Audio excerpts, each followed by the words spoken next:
week ago, the Nuggets had just finished off the Lakers. How in the space of 7 days have we arrived at the defending champs looking at answers? Well, I'll be honest with you. I don't think that this just goes back a week. And look, that was an unconvincing first round win by the Nuggets. They beat them in 5 games. They trailed in 4 of those 5 in the first quarter by double digits. So all of those games had this thing of, why does Denver keep doing this? And when a team keeps doing something, it happens the first time you say, okay, they're not taking it seriously. They're not getting off to good starts. And then you start to rationalize and try to make sense of what's happening. But when it happens 5 games in a row in the same series, at some point you have to think, maybe that's who they are. Maybe they're not as good as we think they are, and that's why they're falling behind all these points. And I think there was a little bit of it there. So I want to start by saying this. The Timberwolves, I think, are the better team, and they are earning this. So anything I say here is not an excuse on Denver's part. Sure. It is more contextualizing the Nuggets this season. And there were frays that were showing with the Nuggets in the final month of the season that in hindsight, now that you see them unraveling, you go, oh, there it is. Jamal Murray got injured. He missed a bunch of time.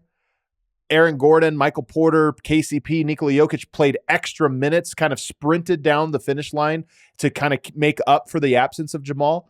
And then when he returned I think he played 6 games to end the year, Denver blew a few fourth quarter leads, very uncharacteristic of them, including that game against the San Antonio Spurs, which if you recall, that cost them the 1 seed. When that happened, like with round 1, everybody said, that's strange. Weird things happen, but that's not who they are.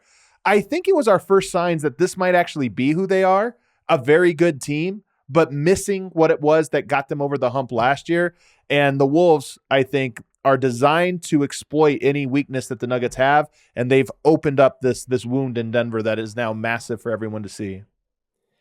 And a huge part of that, the smelling blood in the water, as Chris Finch put it after game 2, is that Jamal Murray doesn't look like the Jamal Murray we saw throughout last postseason, throughout much of this regular season. The numbers are kind of glaring at this point. He was 3 for 18 from the floor in game 2, 9 for 32 in the series, shooting 37.5% from the field and 28.6% from three-point land in the postseason. The Nuggets have been, their bread and butter Murray, Jokic 2-man game. Whenever they've got those 2 guys on the floor, they're elite. On some level, is this as simple as if Jamal Murray isn't Jamal Murray, the Nuggets aren't the Nuggets?